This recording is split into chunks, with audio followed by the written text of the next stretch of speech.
Welcome to the 43rd video in the series, Foundations of Communist Organizing. Today we'll be going over the 1953 piece by Bordiga, Contributions to the Organic Historical Representation of the Marxist Revolutionary Theory. I've subtitled this, Marxist Science Combats Eclectic Fragmentation with Invariant Doctrine. The party's theory is based on solid, fundamental principles which do not change generally, which will produce organizational and social force. As conditions which produce such principles change, previous formulations will take on a conservative form. However, those conditions are where new principles and doctrines can be discovered, as is under revolutionary objective and subjective conditions, producing slogans like "All powers to the Soviets." The party's theory, developed through Praxis and the reversal thereof, does not need to be amended unless it is shown to be entirely false. Under circumstances that we expect to see something but do not, we can make a hypothesis about it until we come to proof through experience. For example, Kepler's law, originally not working for Uranus, resulting in the hypothesis of Neptune, rather than abandoning Kepler's laws or claiming that Uranus was somehow specially immune to them.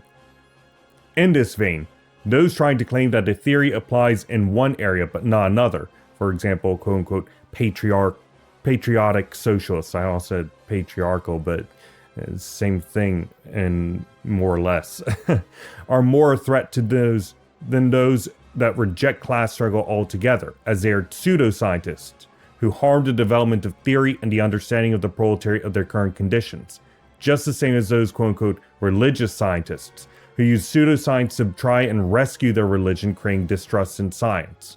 The class struggle and Marxism's theories and predictions, developed during periods of intense historical changes, are validated through changes in the form of capital in response to the class struggle. Those seeking to change the form of the class struggle in response, changing a winning strategy, harm the assault on bourgeois society and the development of history and Marxism. Furthermore, social critique and the development of the theory of history and society was a result of class struggle and historic shifts. To deny this removes our ability to, as a class, understand our historical role as developments occur as a result of societal struggle. Individuals developing theory are unable to reach the masses, who carry it out without conditions for the masses to learn from it. Therefore, the proletarian revolution understands that individual consciousness is unable to carry out historic change. Rather, concordant, harmonious direction of collective action, just like the scientific community can. Marxism as a science is necessarily a coherent whole without internal inconsistencies or breaks. It is a science, and the economic theories of it are developments from the main trunk of the theory of value. Anything that breaches this ceases to be Marxism, and is thus struggled against as enemies to the revolution and proletariat. However, this science is not merely dreaming about the future, but aiming to bring its theories into praxis and be active in history, taking direct material steps to that reality to change the world. We understand that consciousness follows material conditions surrounding that consciousness, rather than the other way around, with all forms of social consciousness emerging from circumstances involved with economic relations, thus producing social classes. In this social class, no individual can provide a full analysis of the whole of the class and its consciousness, as different groups experience different aspects of the economic relations. They only have class consciousness insofar as they are part of the social class in a material act of struggle. In addition, the class as a whole cannot be simply consulted to determine their theory and consciousness, as such only arises out of material conditions.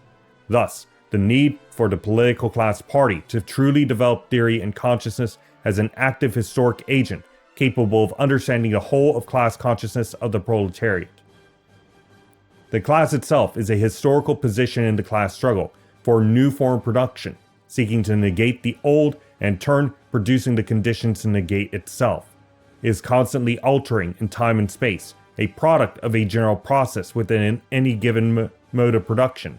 But through understanding the laws of motion of that mode of production, we can scientifically understand the class content of a given society, and as such, we do not need to consult individuals or the class as a whole about their experiences to understand their social role. The proletariat's dialectical role in this case is its own destruction in a statistical, quantitative, and qualitative sense, the full negation of class society. The party, as the instrument for this struggle, therefore defines the class, governing it and prepares for the end of governments and all classes, the fulfillment of the proletariat's historical role. This can only be done, though, so long as its center does not break away from the membership, engage in sectarianism, or break with its scientific theory.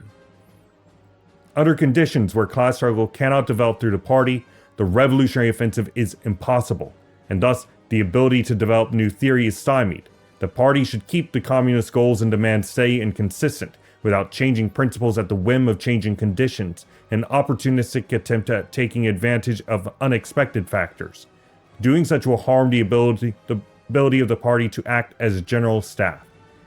In such conditions, the party's membership, and especially leadership, should not attempt to seek a discovery of new paths, quote-unquote, which can only be found during historic struggle through material acts.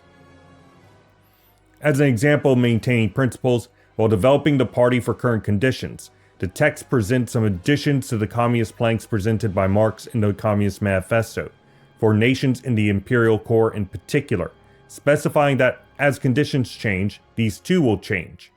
This fundamentally can be summarized as a dictatorship of the proletariat with a transitional economy focused on degrowth by placement of living labor atop dead labor, by the maximization of efficiency of the means of production through the decommissioning of excess stock, centralization of what is necessary with full employment via shorter and more shifts, which maximizes what we already have while decreasing the labor costs to maintain vast amounts of constant capital which produce more than society needs, maximization of leisure time and relative productivity, attack the bases of capitalism such as the division between town and country and social division of labor, and have the Communist Party-led state control key industries to develop the social consciousness of society.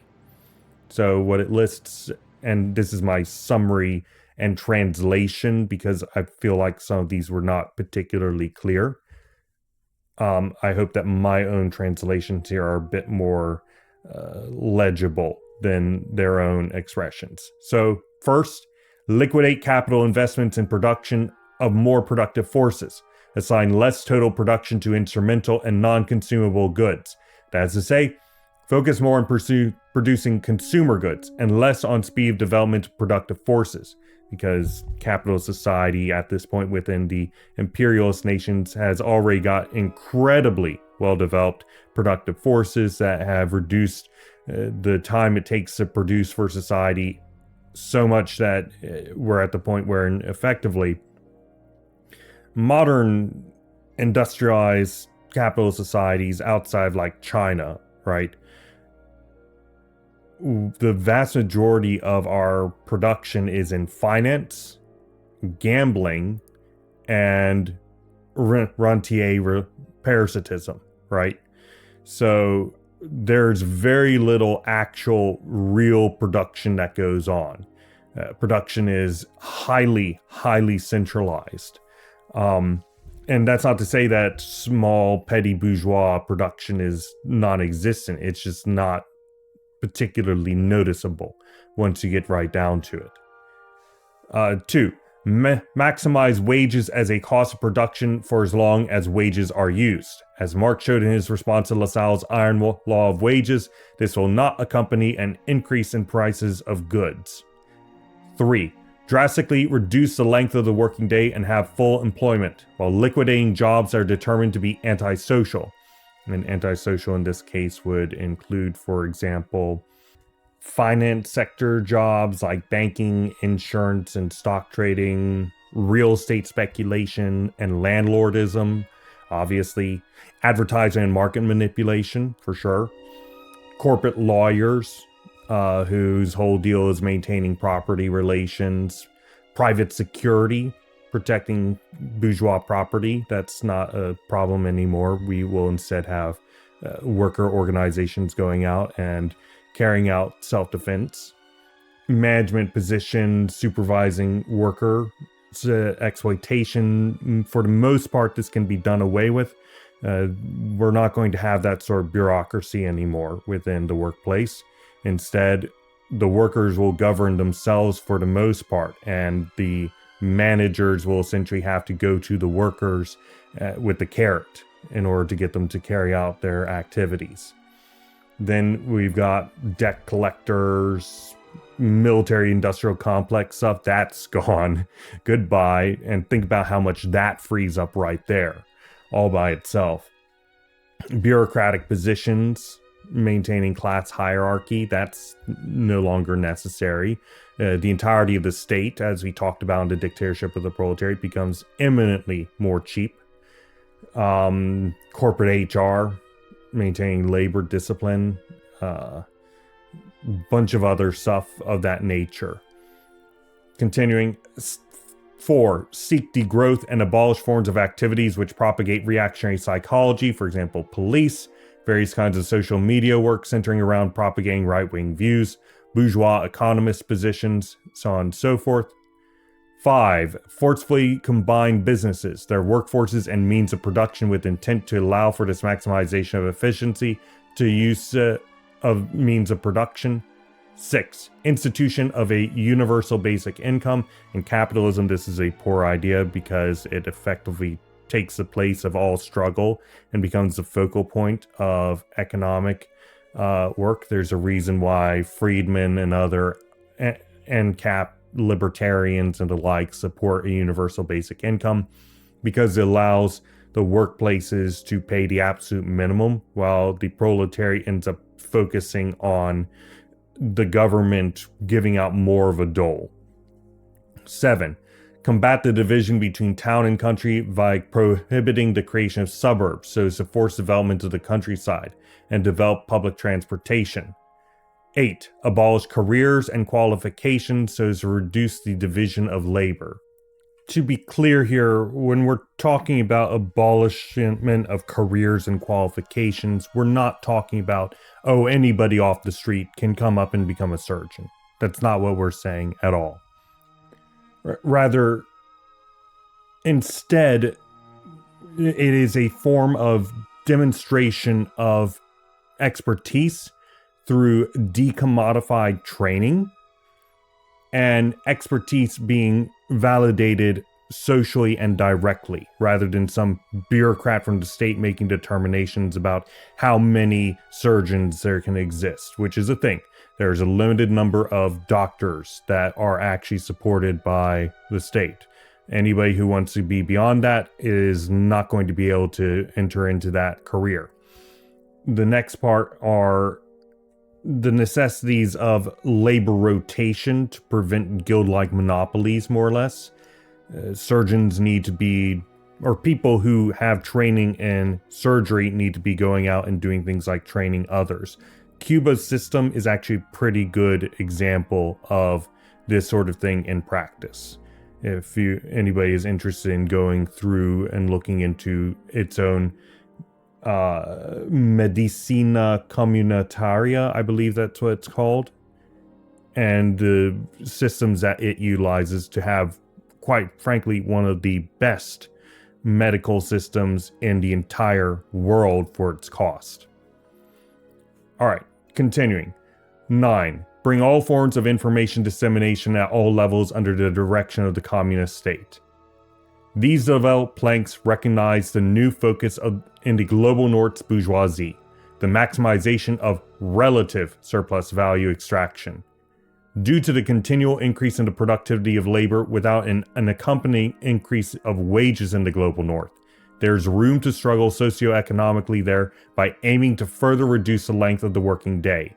This struggle should not seek to be a double revolution alongside the global south, as the latter can only achieve victory on insurrectional terrain, and not on a social-economic terrain so long as the global north remains as an imperialist power.